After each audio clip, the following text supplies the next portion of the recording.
Bonjour, aujourd'hui je vais répondre à une question que vous avez été plusieurs à m'envoyer suite à la hausse du cours de l'or qui est: faut-il investir sur l'or? Alors si vous aussi vous voulez pouvoir me poser des questions, eh bien, je vous invite à rejoindre gratuitement mes contacts privés en cliquant sur le premier lien sous la description et ainsi je vous informerai lorsque j'organiserai à nouveau ce genre de session de questions-réponses. Également, je vous enverrai des informations exclusives que je communique uniquement par email. Donc pour répondre à la question: faut-il investir sur l'or? Alors, on va regarder ce qu'a fait l'or récemment. Là, le graphique que vous voyez à l'écran, c'est le cours de l'or par rapport au dollar américain. Donc, effectivement, la hausse est impressionnante. La hausse récente est impressionnante. Là, on est début avril 2024. Et si on regarde donc de début avril, début février, début février 2024 à aujourd'hui, début avril 2024, on voit que la hausse est de 19%. Donc 19% en 2 mois, c'est une hausse très importante. Et si on se projette un peu plus en arrière, on va regarder ici donc de octobre 2022 à avril 2024. Donc là, on est sur un an et demi. En un an et demi, ça fait 46%. Donc effectivement, la hausse récente est importante et ça pourrait donner envie d'investir sur l'or. Mais je pense qu'il faut, quand on fait des investissements long terme comme cela, il ne faut pas regarder juste une hausse récente pour se dire, tiens, c'est bon, ça monte depuis quelques mois, j'investis. Parce que là, vous vous projetez sur des années et des années. Donc je pense qu'il va falloir dézoomer et euh, regarder de façon beaucoup plus aérienne, on va dire, ce qu'a fait l'actif en question.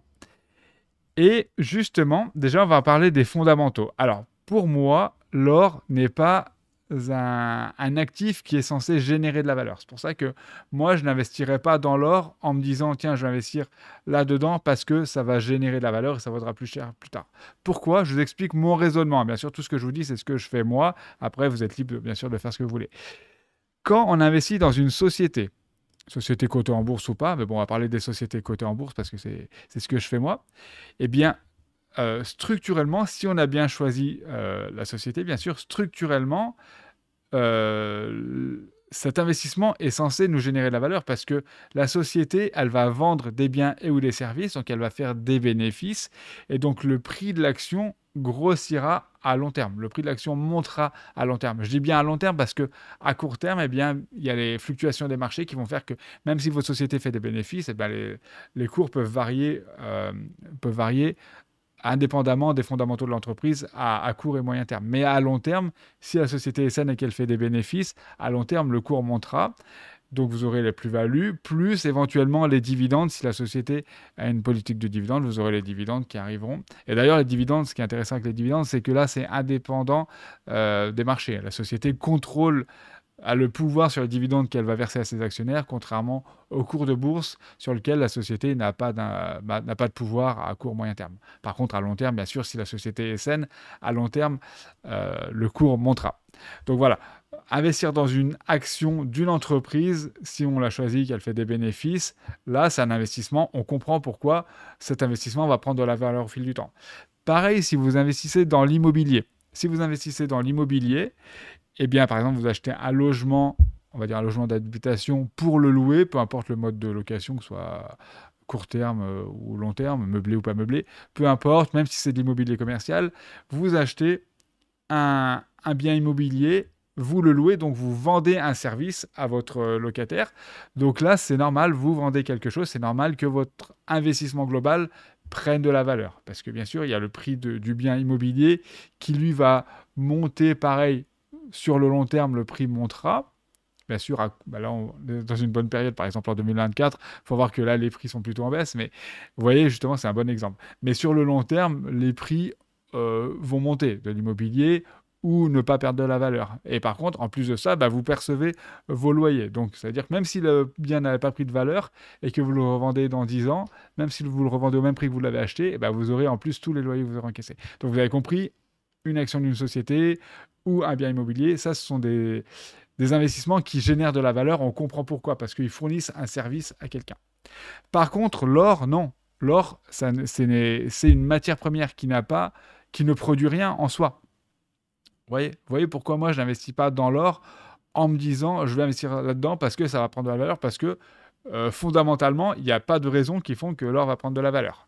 Alors après, il y a l'autre raison qui peut pousser à investir dans l'or, et là, elle me paraît plus rationnelle, qui est le fait que l'or est une valeur, on peut considérer ça comme une valeur refuge. C'est-à-dire que l'or a une quantité finie.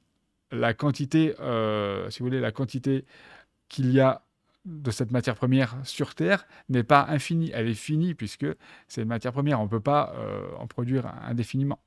Contrairement aux monnaies, par exemple, si on prend le dollar ou l'euro, là, la quantité est infinie puisque les banques centrales peuvent en imprimer autant qu'elles veulent. Et d'ailleurs, elles l'ont fait, elles le font pas mal depuis quelques années. Et d'ailleurs, les gens se disent, tiens, comment se fait-il que je m'éloigne un peu du sujet, mais comment se fait-il que pendant la crise du Covid, les gouvernements aient donné plein de subventions et donné plein d'aides à plein d'entreprises, d'où sort de l'argent? L'argent, il est sorti d'une façon assez simple, qui est la monnaie qui est imprimée par les banques centrales, et c'est pour ça que la monnaie s'est dévaluée. Et donc, voilà pourquoi, effectivement, l'or, dans ce cas-là, on peut considérer que ça peut être intéressant. On peut se dire, tiens, au moins je mets une partie de mon épargne là-dedans parce que c'est un actif qui est décorrélé des devises. Maintenant, on va regarder, donc on a dit en premier article qu'il fallait dézoomer pour voir ce que ça a donné.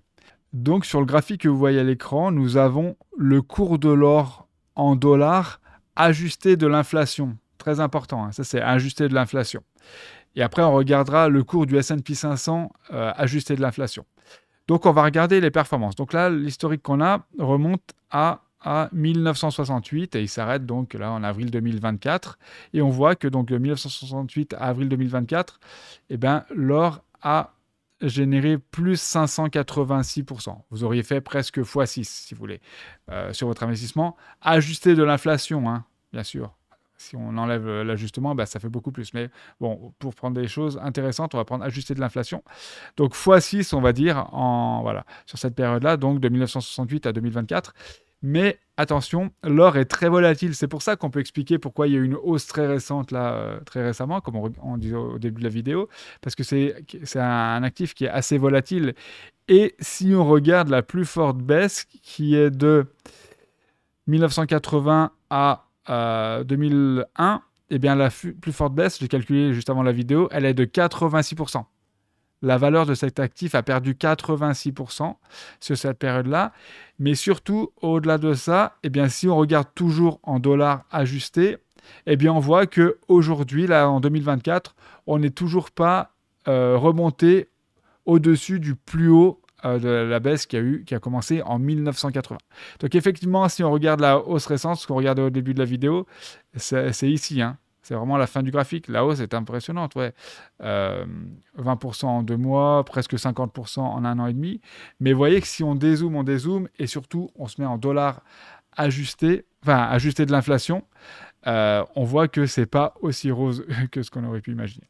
Et maintenant, si on regarde l'évolution du S&P 500, donc le cours du S&P 500, depuis 1957, donc c'est un peu plus vieux.